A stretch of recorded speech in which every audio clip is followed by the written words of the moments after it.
이 말씀 그대로 오늘 이 밤에 하나님께서 그대로 성취시키기를 간절히 축원합니다. 여러분 개인, 가정, 교회 또 이런 모든 현장 속에 마른 뼈가 큰 군대로 바뀌는 그런 역사가 있기를 바랍니다. 오늘 말씀 제목은 영을 살리는 근원치유입니다.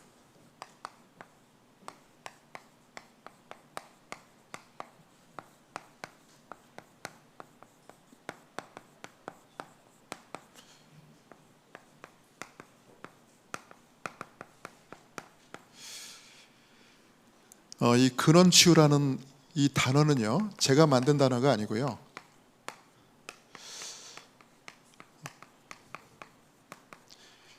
지난 토요일이었죠. 우리 지난 토요일 날 경기 북부지회 우리 그 핵심 때 그때 나왔던 말씀인데, 그 산업선교 메시지에서 금토일 시대의 모델 그리고 렘넌트 서밋이라는 그 제목으로 산업 메시지를 주셨는데, 그때 그 금토일을 어떻게 할 거냐 했을 때, 금요일은 근원을 치유하고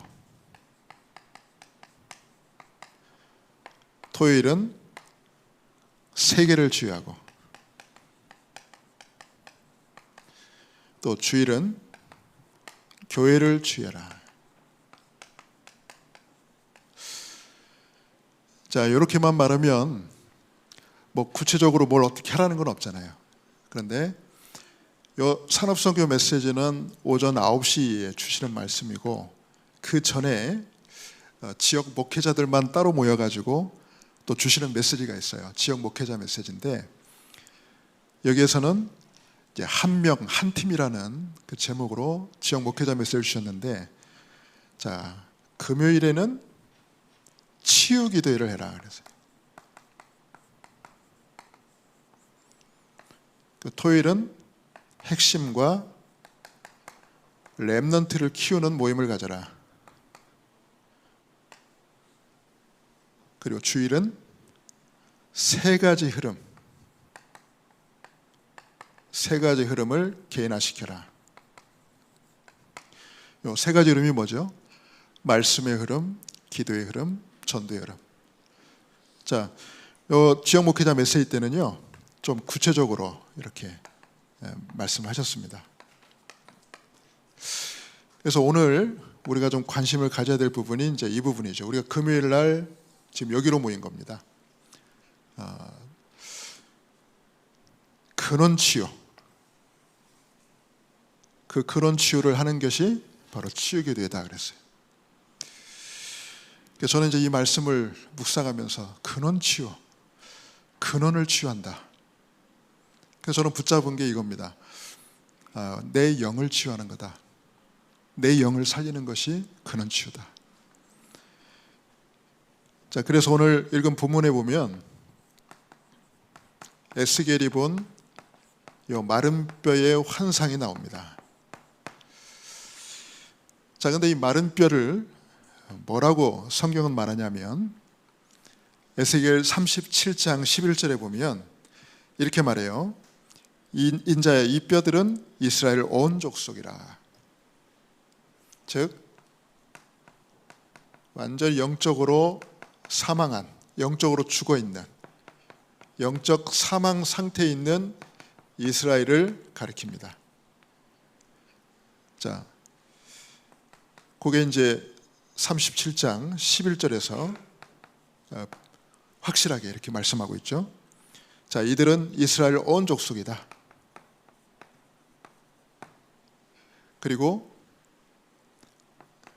그때 이스라엘은 어떤 상태냐면 완전히 나라가 멸망했습니다, 여러분. 우리가 농담으로 하는 말이 있습니다. 사람이 멍 때리고 이렇게 가만히 있잖아요. 이렇게 눈에 초점을 잃고 멍하니 있으면 우리 농담으로 뭐라고 그러죠? 나라 잃은 표정 그러잖아요.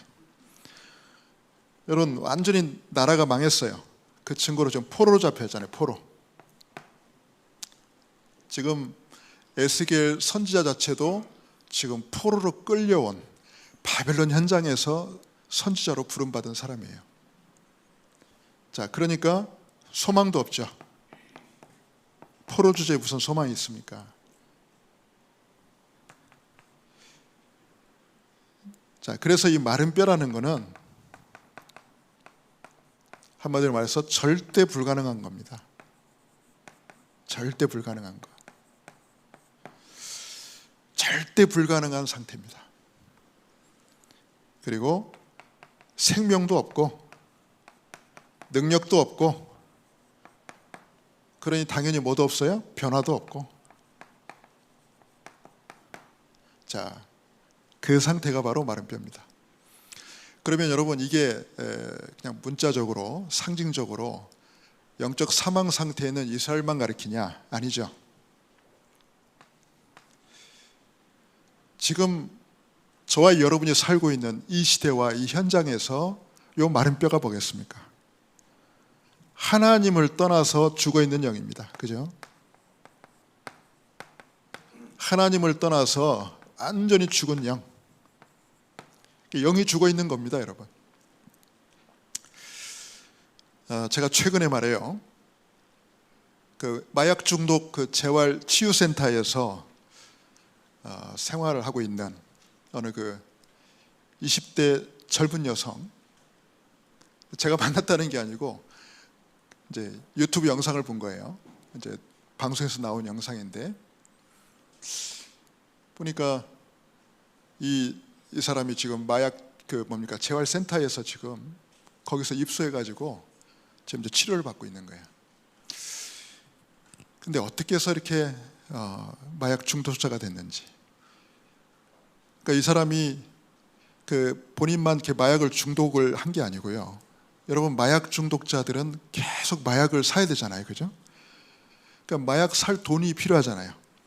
그러니 어떻게 돈을 버냐면은 마약을 어느 약속된 장소에 배달하는 겁니다. 이렇게 서로 알 수 있는 장소에다가 갖다 놔요. 테이프로 이렇게 조금 해가 이렇게 조금 포장을 해서 테이프로 해서 붙여요, 거기다가. 그러면 그 장소에 가서 구입하는 사람이 이제 가져가는 거죠. 그거 하다가 이제 경찰에 붙잡혀가지고 이제 수감 생활까지 하고 이제 지금 재활센터에서 치료받고 있는데,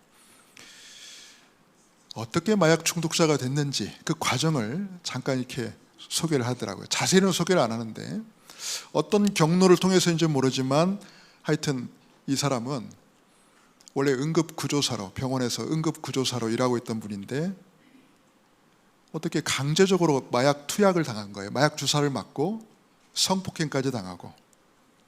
그래서 완전히 이제 뭡니까? 정신과 마음이 무너져 버린 거예요. 그러니 이 여자분이 죽으려고 자살 시도도 여러 번 하고, 그러다가 이왕 망가진 인생, 이왕 무너진 인생, 나는 본격적으로 마약 중독자로 살아야 되겠다. 그래서 그때부터 완전히 이제 마약 중독자의 굴레에 딱 갇히게 된 거예요.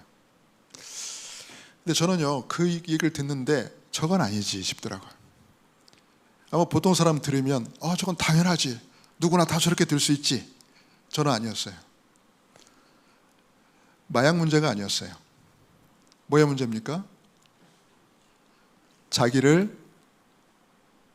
인생이 완전히 무너졌다고 자포자기하고 자기를 마약 중독자의 삶을 살도록 방치시킨 거는 그의 영입니다. 그죠? 그 영적 상태예요. 그 영적 상태였어요. 영이 죽어 있는 거죠. 그겁니다, 여러분. 영이 건강하면 그렇지 않습니다. 이건 마약 문제가 아니라니까요. 마약 문제 이전에 그 영이 죽어 있는 거라니까요. 그럼 좀 바꿔 말하면은 그 죽은 영을 살리지 않으면은 평생 그 굴레에서 못 벗어나는 겁니다. 자, 성경에서는요, 하나님을 떠나서 죽어 있는 우리의 영을 뭐라고 진단하냐면, 로마서 8장 2절에 보면 죄와 사망의 법에 묶여 있다 그랬죠. 죄와 사망의 법에 묶인 상태라고 그렇게 진단합니다. 자, 하나님을 떠나서 죽어 있는 영은 에베소서 2장 1절에 보면 더 직접적으로 얘기하죠. 허물과 죄로 죽었다 그랬어요. 허물과 죄로 죽을 뻔했다가 아니라 허물과 죄로 이미 죽었다 그랬어요. 더 무서운 말이 있습니다. 에베소서 2장 2절에는 뭐라고 나와 있습니까? 2장 3절에 본질상 진노의 자녀다. 그럼 진노의 자녀란 말이 쉽게 말하면 심판 대상이다. 심판 대상. 저와 여러분은 심판 대상이 아닙니다. 저와 여러분 그리스도의 피로 구원받은 하나님 자녀입니다. 근데 하나님을 떠나서 죽어있는 영은 성경에서 이렇게 진단합니다. 자, 이 마른 뼈를 향해서 오늘 하나님의 말씀이 임했습니다. 그 말씀이 임했을 때 일어난 역사, 오늘 본문에서 말을 하고 있는데요. 자, 본격적인 역사가 일어나기 전에 하나님의 질문과 에스겔의 대답이 있죠. 하나님께서 질문하시고 에스겔이 대답을 했어요. 자, 하나님 뭐라고 질문하십니까? 인자야, 이 뼈가 능히 살 수 있겠느냐 그랬어요. 살 수 있겠니? 여러분은 뭐라고 대답할까요? 여러분 뭐라고 대답하시겠어요? 뭐 여긴 정답이 나와 있으니까 뭐 다 정답 보고 해답 보고 말하는데. 자, 에스겔이 이렇게 말했어요. 주께서 아십니다. 주께서 아십니다. 뭐 된다 안 된다 그 말한 게 아니라 주께서 아십니다. 그래서 자, 그때 하나님이 자, 지금부터 순서대로 내가 말하는 대로 너는 똑같이 그렇게 태어나라 합니다. 자, 이때 이 마른 뼈에게 하나님의 말씀이 이제 임하기 시작하죠. 즉 죽어있는 그 영을 향해서 하나님의 말씀이 임하기 시작하는 겁니다. 자, 4절에 보면 너희 마른 뼈들아 여호와의 말씀을 들을지어다. 너희 마른 뼈들아 여호와의 말씀을 들을지어다. 시작입니다. 여러분 이 죽어있는 영에 하나님 말씀이 임하기 시작하는 그때부터 변화가 시작됩니다. 이제 자, 5절에 보면 뭐라고 말했어요? 너희가 살아나리라. 자, 마른 뼈는 절대 불가능한 상태입니다. 그런데 너희가 살아나리라. 절대 가능한 상태로 바뀐다는 거예요. 자, 그러면서 6절에 보면 이제 구체적으로 살아나는 과정이 나옵니다. 너희 위에 힘줄을 입히고. 이제 물론 그 전에 뼈가요 서로 이렇게 딱 달라붙죠. 이렇게 마치 조립하는 것처럼 필요한 위치에 흩어졌던 뼈들이 딱 달라붙습니다. 너희 위에 힘줄을 입히고 살을 입히고 가죽으로 덮이고, 그죠? 자, 그런 다음에 맨 나중에 이제 생기가 들어오게 합니다. 자, 이게 살아나는 좀 과정이에요, 영이. 자, 그리고 맨 마지막에 이제 완전 이제 마네킹처럼 사람의 형체를 갖춰졌는데 생기가 없으니까 9절에 보면 생기야 사방에서부터 와서 이 사망을 당한 자에게 불어서 살게 하라 그랬죠. 생기야 사방에서 와서. 자, 그래서 이 생기가 들어가니까 여러분 아는 것처럼 10절에 보면 뭐가 됐습니까? 큰 군대가 됐다 그랬어요. 여러분 영이 죽어가지고 영이 병들어가지고 낙심하고 실패하고 완전히 폐잔병처럼 그렇게 주저앉아 있는 사람도 하나님 말씀이 임해버리면요 그리스도의 강한 군사로 변화될 줄 믿습니다. 그게 말씀의 능력 아닙니까? 그죠? 그래서 하나님 말씀이 임하는 곳은 우리의 영입니다. 그죠? 영. 우리 영은 이게 사진으로 찍을 수도 없고, 그잖아요? 뭐 현미경으로 보이는 것도 아니고, 영에서 일어나는 일은 관찰이 안 돼요. 우리 눈으로. 그죠? 그래서 무시할 수 있어요. 안 보이니까. 그런데 안 그렇습니다. 하나님 말씀이 임하는 곳은 바로 보이지 않는 우리의 영입니다. 우리의 영에 임하는 거예요. 그 14절에 중요한 말씀을 하나님이 하셨어요. 너희 속에 내 영을 두리라. 내 영을 너희 속에 두리라. 즉 하나님의 영을 너희 속에 둘 것이다. 여러분 보세요. 우리 속에 하나님의 영을 두시겠대요. 성령을. 쉽게 말해서 세상 말로 얘기하면 회로를 두는 거예요. 회로, 통할 수 있는, 하나님과 소통할 수 있는, 말씀으로 소통할 수 있는 하나님의 영을 우리 속에 두시겠다는 거예요. 여러분 우리는 영적 존재들입니다. 밥을 아무리 맛있게 먹어도요, 우리의 영이 힘을 얻지 못하면, 우리의 영이 하나님 말씀으로 힘을 얻지 못하면 무력해집니다. 그죠? 사람이 너무 낙심하고 절망에 빠져 있다가도 여러분 하나님 말씀이 우리 영에 임해버리면요, 갑자기 슈퍼맨으로 바뀌어요. 뭐 피곤한 줄도 모르고 말이에요. 그죠? 그렇잖아요 여러분. 뭡니까? 여호와를 앙망하는 자는 독수리가 날개치며 올라감 같을 것이요, 걸어가도 피곤하지 아니하고 달려가도 곤비치 아니할 것이다. 그게 어떻게 가능한 일입니까? 우리 영에 하나님 말씀이 들어와버리면 일어난 일이에요.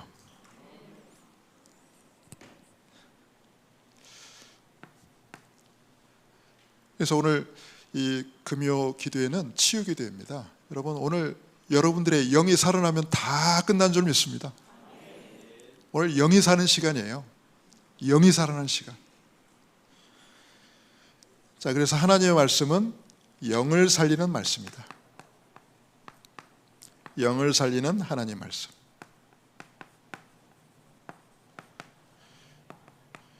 요한복음 6장 63절에 보면 예수님 말씀하셨죠. 살리는 것은 영이니 육은 무익하니라. 살리는 것은 영이니 육은 무익함이라. 내가 너에게 이른 것은 육이 아니요 영이니라. 제가 아주 오래전에 거의 뭐 초창기 때죠. 거의 30년 가까이 되는데, 그때 제가 섬겼던 교회의 어떤 분이 사고를 당해가지고 식물인간이 되셨어요. 여러분 식물인간이란 말은 의식이 없는 거고 대화가 불가능한 거고 그냥 산소호흡기만 꽂고 병원에 누워있는 상태입니다. 사망 선고만 안 당했을 뿐이지. 그런데 말이에요, 그때 저하고 우리 교회에 있던 우리 전도사님하고 둘이서 있잖아요. 이렇게 순번을 정해가지고 간 거예요. 정기적으로 가서 계속 메시지를 전한 겁니다. 아니 식물인간이라는데 말도 못하는데 듣지도 못하는 사람한테 이게 뭐하는 행동입니까? 근데 저희가 가지고 있던 확신이 뭐냐면, 그러나 그 영은 말씀을 듣는다. 그 영은. 여러분 그 확신이 없으면 그게 얼마나 아무 의미가 없는 일입니까? 안 그래요? 근데 그 영은 하나님 말씀을 듣는다. 그 믿음과 확신이 있기 때문에 간 거죠.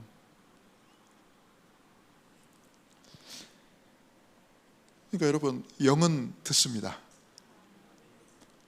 여러분 아이들이 잘 말귀를 못 알아듣잖아요. 이렇게 어려운 말 잘 못 알아듣잖아요. 그러나 뭔 알아들어요? 무엇은 알아들어요? 영은 알아들어요. 영은 통한다니까 여러분. 영은 통해요. 자, 히브리서 4장 12절에 보면 우리가 잘 아는 하나님 말씀은 살았고 쭉 나오잖아요. 근데 이 말씀이 어디에 임한다고요? 우리의 혼과 영과. 그렇죠?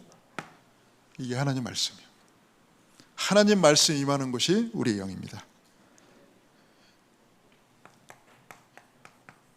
누가복음 24장 32절, 엠마오로 가는 두 제자에게 부활하신 예수님이 나타나셔가지고 그들에게 성경을 풀어서 그리스도께서 해를 당하시고 죽으셔야 될 그 이유를 풀어주셨는데, 나중에 예수님 줄 깨달았을 때는 예수님은 사라지셨고, 자기들끼리 하는 말이에요. 길에서 우리에게 성경을 풀어주실 때에 우리 마음이 뜨겁지 아니하더냐. 여러분, 그 말씀이 어디에 임한 거예요? 영에 임한 거예요. 그 잠들어 있는 영에 임한 거예요. 그 병들어 있는 그 영에 임한 거예요.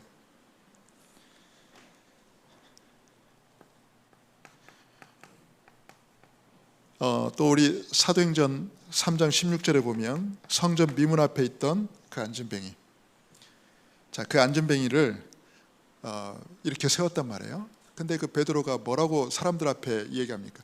이것을 왜 내 개인의 경건과 능력으로 행한 것처럼 그렇게 날 쳐다보느냐? 그게 아니라 너희들이 십자가에 못 박아 죽인 그 예수를 저 사람이 믿음으로 인하여, 그 예수를 믿는 그 예수로 말미암아 얻은 그 믿음이 그 사람을 걷게 했다 그랬어요.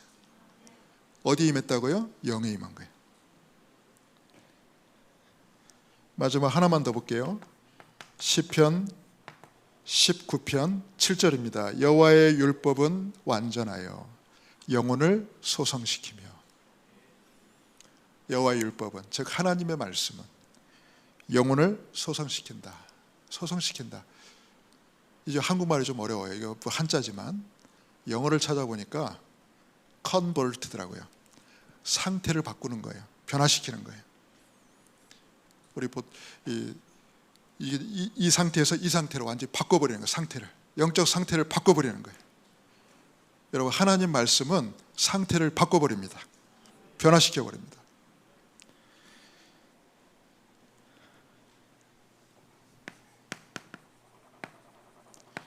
두 가지만 기억하십시오. 집중과 단절.